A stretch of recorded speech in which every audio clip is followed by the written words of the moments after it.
Friends, आपके साथ कभी ऐसा हुआ है कि आपने ट्रेड लिया, फिर मार्केट आपकी डायरेक्शन के अगेंस्ट जाता है और आपका स्टॉप लॉस हिट हो जाता है। कुछ टाइम के बाद आप देखते हैं कि अरे यार, यहाँ नीचे तो सपोर्ट था, काश कि इसको मैंने ट्रेड लेने से पहले ही चेक कर लिया होता तो ये स्टॉप लॉस हिट नहीं होता। इसलिए आज मैं आपको ये सिखाऊंगा कि ट्रेड लेने से पहले आपको क्या क्या देखना है। और मेरा यकीन मानो, इस वीडियो में मैं जो प्रोसेस बताऊंगा, अगर आपने उसको ठीक से अप्लाई कर दिया तो डेफिनेटली आपके स्टॉप लॉस कम हो जाएंगे, क्योंकि अब से आप रैंडमली ट्रेड नहीं लेंगे। तो ट्रेड लेने से पहले सबसे पहले आपको देखना है कि ट्रेंड क्या है। मार्केट अप ट्रेंड में है, क्या मार्केट डाउन ट्रेंड में है, क्या मार्केट साइडवे है। अगर अप ट्रेंड है तो आप बाय करेंगे, डाउन ट्रेंड है तो सेल करेंगे, और अगर साइडवे है तो ट्रेड करना चाहिए या नहीं करना चाहिए, उसका आंसर मैं आगे बताऊंगा। दूसरा स्टेप वो है मल्टीपल टाइम फ्रेम को चेक करना। काफ़ी सारे लोगों का स्टॉप लॉस सिर्फ इसलिए भी हिट होता है क्योंकि वे बड़ी टाइम फ्रेम को देखते ही नहीं। सपोज कि आपने 1 आवर की टाइम फ्रेम में एनालिसिस किया, वहाँ पे आपको डाउन ट्रेंड मिला। डाउन ट्रेंड है तो आप सेल ही करेंगे ना, लेकिन उसी समय 4 आवर की टाइम फ्रेम में अप ट्रेंड देखने को मिलता है। इसलिए ट्रेड लेने से पहले आपको एक बार बड़ी टाइम फ्रेम को ज़रूर चेक करना है। वैसे इस टॉपिक के ऊपर हम ज़्यादा बात नहीं करेंगे क्योंकि ऑलरेडी मैंने मल्टीपल टाइम फ्रेम के ऊपर वीडियोस बना रखी है। अब आपने सबसे पहले ट्रेंड चेक किया, फिर मल्टीपल टाइम फ्रेम भी देख ली। तीसरा स्टेप है और वो है इम्पोर्टेंट्स लेवल को फाइंड करना। जैसे कि यहाँ पर प्राइस डाउन ट्रेंड में मूव कर रहा है, इसका मतलब ये तो नहीं ना कि आप यहीं पर सेल में एंट्री कर लेंगे। आपको वेट करना पड़ेगा कि प्राइस किसी इम्पोर्टेंट लेवल के पास आए। ये 2 पॉइंट को टच करके हम ट्रेंड लाइन बनाएंगे। ये लेवल का ब्रेकडाउन मिला है जो पहले सपोर्ट का काम करता था, आगे से रेजिस्टेंस का काम करेगा। सबसे पहले आपने ट्रेंड आइडेंटिफाई किया, फिर मल्टीपल टाइम फ्रेम में देखा। तीसरे स्टेप में आपने इम्पोर्टेंट लेवल को ड्रॉ किया। चौथा स्टेप, अब आपको शांति से इंतज़ार करना है कि प्राइस आपके इम्पोर्टेंट लेवल के पास आए और कोई कैंडलस्टिक पैटर्न या फिर कोई शार्ट पैटर्न का सिग्नल मिले। मतलब अभी प्राइस यहाँ पे है तो इस लेवल के पास जो कि रेजिस्टेंस है, वहाँ पर हमें कोई बीरिश कैंडल का सिग्नल मिले, तब हम सेल में एंट्री कर सकते हैं। नेक्स्ट, प्राइस ऊपर तो जाता है लेकिन इस लेवल के पास कोई भी बीरिश सिग्नल नहीं मिला, बल्कि प्राइस ने इस लेवल को ऊपर की तरफ ब्रेक कर दिया। इसके बाद हमें बीरिश कैंडल का सिग्नल मिला।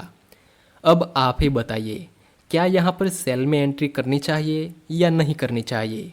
इसका आंसर है यहाँ पर आपको सेल में एंट्री नहीं करनी चाहिए, क्योंकि ये लेवल तो ऊपर की तरफ ब्रेक हो चुका है। अगर प्राइस ने इस लेवल को ब्रेक नहीं किया होता और यहाँ से ही हमें कोई बीरिश कैंडल का सिग्नल मिला होता तो हम सेल में एंट्री कर लेते, लेकिन ऐसा नहीं हुआ, इसलिए हम यहाँ पर सेल में एंट्री नहीं करेंगे। नेक्स्ट, प्राइस थोड़ा सा नीचे आता है और इसी सपोर्ट पे हमें एक बुलिश कैंडल का सिग्नल मिला। क्या आप यहाँ पर बाय में एंट्री कर सकते हैं? नहीं, बिल्कुल भी नहीं। आप कहेंगे कि ऐसा थोड़ी ना होता है, हम बाय भी नहीं कर सकते, हम सेल भी नहीं कर सकते, तो फिर हम क्या करें? मैं कहूँगा कि आप शांति से बैठो और वेट करो, क्योंकि कभी कभार कुछ ना करना ही बहुत ही अच्छा डिसीजन रहता है। देखो, ये बुलिश कैंडल इस सपोर्ट के पास बनी है, बाकायदा प्राइस इस ट्रेंड लाइन तक जा सकती है। फिर भी मैं मना कर रहा हूँ कि यहाँ पर बाय मत करो, क्योंकि ये डाउन ट्रेंड है। डाउन ट्रेंड में बाय नहीं करना चाहिए, चाहे कितना भी अच्छा सिग्नल क्यों ना मिले। नेक्स्ट, प्राइस ऊपर जाता है इस ट्रेंड लाइन तक, वहाँ पर हमें बीरिश कैंडल का सिग्नल मिला। क्या अब आप यहाँ पर सेल में एंट्री कर सकते हैं? हाँ, कर सकते हैं, लेकिन मैं जो आगे की 2 कंडीशन बताऊँगा, अगर वो पूरी होती है तो आप बेशक यहाँ पर सेल में एंट्री कर सकते हैं।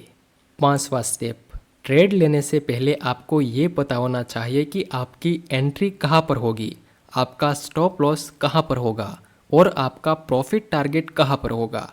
ये 5वां स्टेप रहेगा। इस तरह यहाँ पर आपका स्टॉप लॉस रहेगा, यहाँ पर एंट्री और यहाँ पर आपका profit target. Stop loss candle के हाई से थोड़ा सा ऊपर रखना है। स्टॉप लॉस में कोई प्रॉब्लम नहीं, एंट्री भी सही है, लेकिन मैंने इसी जगह पर प्रॉफिट टारगेट क्यों रखा? इसका आंसर है कि जब आप बीरिश ट्रेंड में सेल में एंट्री करते हैं तब आपको नज़दीकी सपोर्ट पर अपना प्रॉफिट टारगेट रखना चाहिए। लेकिन यहीं पे क्यों? मार्केट तो यहाँ तक नीचे गिरा था, तो यहाँ पर प्रॉफिट टारगेट क्यों नहीं रखा? ये भी सपोर्ट है, यहाँ पर प्रॉफिट टारगेट क्यों नहीं रखा? ये भी सपोर्ट है और ये भी सपोर्ट है, तो फिर ये सब जगह पर प्रॉफिट टारगेट नहीं रखा और यही लेवल पे क्यों रखा? ओके, तो चलिए इस क्वेश्चन का आंसर देता हूँ। मैंने यहाँ टारगेट रखा क्योंकि ये डाउन ट्रेंड है, और दूसरा इस जगह से प्राइस नीचे गिरा सिर्फ 7 कैंडल में, और यहाँ से ऊपर जाने में कम से कम 40 कैंडल का टाइम लगा। मतलब अभी के लिए मार्केट में सप्लाई ज़्यादा है, डाउन ट्रेंड है और सप्लाई ज़्यादा है। इस वजह से मैंने यहाँ अपना प्रॉफिट टारगेट रखा, और मैंने ये तीनों लेवल को ज़्यादा महत्व नहीं दिया क्योंकि सप्लाई ज़्यादा है और प्राइस डाउन ट्रेंड में है, तो मार्केट एटलीस्ट यहाँ तक तो नीचे गिर सकता है। दूसरा पॉइंट, अगर सप्लाई ज़्यादा ही है, डाउन ट्रेंड भी है, तो फिर यहाँ पर प्रॉफिट टारगेट क्यों नहीं रखा? देखो, जब प्राइस ऐसी बहुत ही बड़ी बड़ी वीक बनाने लगे, उसका मतलब है कि सेलर्स स्टार्टिंग में प्राइस को यहाँ तक लेके गए थे, लेकिन एंड में बायर्स प्राइस को यहाँ से यहाँ तक ऊपर प्राइस को क्लोज करवाने में कामयाब रहे। मतलब इस जगह पर बायर्स की एक्टिविटी है, इसलिए मैंने यहाँ प्रॉफिट टारगेट नहीं रखा और यहाँ पे रखा। यहाँ तक सब कुछ क्लियर है ना? अगला स्टेप देखते हैं, और वो है रिस्क रिवॉर्ड रेशियो। ये तो कंपलसरी देखना ही है कि मैं जो ट्रेड ले रहा हूँ उसमें रिस्क रिवॉर्ड रेशियो कितना है, 1:1, 1:2 या फिर 1:3।